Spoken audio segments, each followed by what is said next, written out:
Maharashtra news, बातमी फक्त जनतेच्या हक्काची।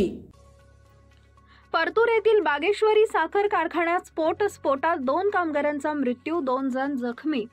जालन्यातील परतूर येथील बागेश्वरी साखर कारखान्यात काम सुरू असताना स्फोट झाला होता। या स्फोटात 2 कामगारांचा मृत्यू झाला तर 2 जण गंभीर जखमी झालेत। चुन्याची भट्टी फुटल्याने हा स्फोट झाल्याची प्राथमिक माहिती समोर आली आहे। स्फोटानंतर जखमींना परतूर येथील ग्रामीण रुग्णालयात दाखल करण्यात आले। अशोक देशमुख आणि बाबासाहेब पारखे या 2 कामगारांचा मृत्यू झाल्याची माहिती समोर आली आहे। आगीचं मुख्य कारण अद्याप समजलेलं नाही अशी माहिती जालना पोलीस अधीक्षक अजय कुमार बन्सल यांनी सांगितली आहे।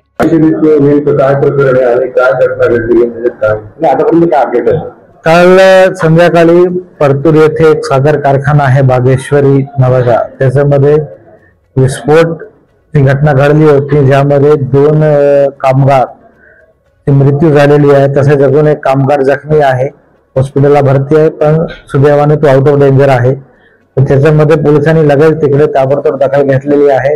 ॲडिशनल SP मी पण तिकडे भेट दिलेली आहे आणि ADR दाखल करून आम्ही त्याचा तपास सुरू केला आहे। PM झालेला आहे आणि आता इंडस्ट्रीज इन्स्पेक्टरने पण तिकडे त्याची रिपोर्ट इन्स्पेक्शन केली आहे आणि त्याची रिपोर्ट घेऊन त्या आधारे जो त्याच्यामध्ये ज्याची हलगर्जी आहे किंवा दोष आहे त्याच्यावर योग्य तो गुन्हा दाखल करण्याची कारवाई आता सुरू आहे।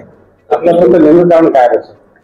अजून डिटेल्ड कारण इंडस्ट्रीज इन्स्पेक्टरची रिपोर्ट मध्ये कळेल, पण प्रायमा फेसी जो घटनास्थळावरून किंवा साक्षीदाराच्या जबाबावरून दिसतो त्यातून सल्फर टाकताना त्या बॉयलर मध्ये मशीन मध्ये जो स्टीम होती, भाप अगोदर निघाली पाहिजे होती, ते नाही काढल्यामुळे ते भाप आणि सल्फर मिक्स झाल्यामुळे विस्फोट झाला असा प्रायमा फेसी माहिती भेटली आहे।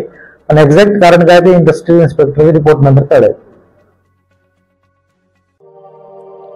महाराष्ट्रातील महत्त्वाच्या आणि ताज्या बातम्या पाहण्यासाठी आमच्या GTV न्यूजला YouTube वर सबस्क्राइब करा आणि बेल आयकॉन प्रेस करा।